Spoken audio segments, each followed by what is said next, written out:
സംഭവം ഒഡീഷയിലോട്ട് പോയിക്കൊണ്ടിരുന്ന ഒരു തക്കാളി കയറ്റി ലോറി ബ്രേക്ക് ഡൗൺ ആയിട്ട് ഡീസൽ തീർന്നെന്നും പറയുന്നു. വേറെ കംപ്ലൈന്റ് ആയിട്ട് റോഡ് സൈഡിൽ തന്നെ ഒരുപാട് ഒതുങ്ങാതെ അങ്ങനെ ബ്രേക്ക് ഡൗൺ ആയിട്ട് വഴിയിൽ നിന്ന് പോയി.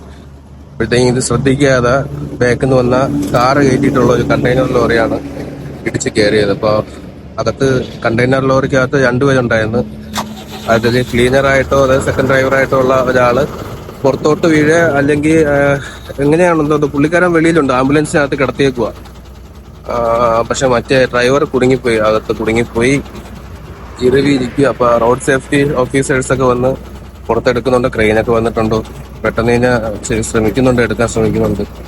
രാവിലെ കണ്ടപ്പോ ഒരുപാട് ഞാനത് പോകണോ ഡോറടക്കളിയാ.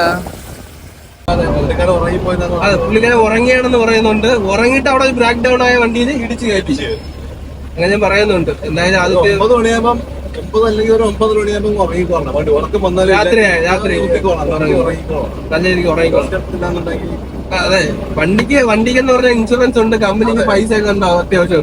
അപ്പൊ അതാ വെച്ച് ശരിയാക്കി എടുക്കും. പക്ഷെ നമുക്ക് ശരീരത്തിൽ എപ്പോഴും നമ്മൾ നോക്കിക്കോണം. ബീഹാറിൽ നിന്ന് സ്പിരിറ്റുമായിട്ട് നമ്മള് തമിഴ്നാട് മധുരയിലേക്ക് പോകുന്ന 4ാമത്തെ ദിവസം നമ്മളിപ്പോ ആന്ധ്രാപ്രദേശിലെ ഈച്ചാപുരം എന്ന് പറയുന്ന സ്ഥലത്താണ് നിൽക്കുന്നത്. അപ്പൊ ഞാൻ ഇന്ന് യാത്ര ചെയ്യുന്നത് വയനാടിന്റെ കൂടെയാണ്. ഇന്നത്തെ ദിവസം ഫുള്ള് വയനാടിന്റെ കൂടെ ആയിരിക്കും. അപ്പൊ ഈ വണ്ടി സെയിം വണ്ടിയാണ്, അവതാർ തന്നെയാണ്. അത് ഇതും അവതാർ തന്നെയാണ്. പക്ഷെ ഇതിന് കുറച്ചും കൂടെ ഒക്കെ സൗകര്യങ്ങളുണ്ട്. എന്ന് വെച്ചാൽ ഇരിക്കാൻ കോ ഡ്രൈവർ സീറ്റ് ഉണ്ട്. അളിയന്റെ വണ്ടിയിൽ അതില്ല, ലാലലിന്റെ വണ്ടി അതില്ല, ഇളക്കി കളഞ്ഞതാ. പിന്നെ സാധാരണ ഇപ്പൊ ഞാൻ ഉള്ളതുകൊണ്ടാണ് എനിക്ക് അതിന്റെ ഇത് ആവശ്യം വന്നത്. പക്ഷെ ഒറ്റ സിംഗിൾ ഡ്രൈവറിന് അത് ആവശ്യമില്ല. പിന്നെ ഇത് മ്യൂസിക് പ്ലെയർ ഉണ്ട്, പാട്ടൊക്കെ കേട്ട് ചിരിച്ചില്ലെന്ന് പറഞ്ഞ പോലെ ഉണ്ട്. അണ്ണന്റെ വണ്ടിയിൽ വേറെ ഒരു പ്രത്യേകതയും കൂടെ ഉണ്ട്. വേറെ സൗകര്യം എന്ന് പറയുന്നത് നമുക്ക് കൂളിംഗ് ഗ്ലാസ് ഒക്കെ ഇട്ട് ഇതിനകത്ത് അടിച്ചു പൊളിയായിട്ട് കൂളിംഗ് ഗ്ലാസ് ഒക്കെ വെച്ച് ചില്ലായിട്ട് പോവാം. എന്നാ നമ്മൾ കൂളിംഗ് ഗ്ലാസ് കൂടുതൽ ഉപയോഗിക്കുന്നത് എന്തിനാണ്? ഉപയോഗിക്കുന്നത് ചില ആൾക്കാരുടെ ഭയങ്കര അതൊന്നുമല്ല. വെയിലായി കഴിഞ്ഞാൽ കണ്ണൊരുമാതിരിയാവും നോക്കാം. പിന്നെ രണ്ടാമത്തെ ദിവസം എന്ന് പറഞ്ഞു കഴിഞ്ഞാൽ ഈ ക്വാർട്ടർ ഗ്ലാസ് തുറന്നിട്ടിടണം നമ്മളെ മുഖത്താണ് എപ്പോഴും കാണിട്ടുള്ളത്.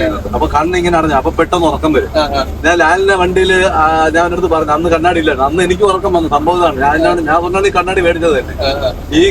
ഞാൻ ആദ്യം ഉപയോഗിക്കേണ്ടത് ഈ വണ്ടി അല്ലായിരുന്നു, വണ്ടിയായിരുന്നു. അതുകൊണ്ട് എനിക്ക് അതിനകത്തൊരു വിഷയമില്ല. പക്ഷെ ഇത് തുറക്കുമ്പോൾ മുഖത്ത് തന്നെ കാറ്റടിക്കും. അപ്പൊ ഇങ്ങനെ കണ്ണിങ്ങനെ, അതാണ് ലാലിന് പെട്ടെന്ന് ഉറക്കം. ഞാനെടുത്ത് പറഞ്ഞത് കണ്ണാടി മേടിച്ച് വെച്ച് കഴിഞ്ഞാൽ കൂടാതെ പൊടി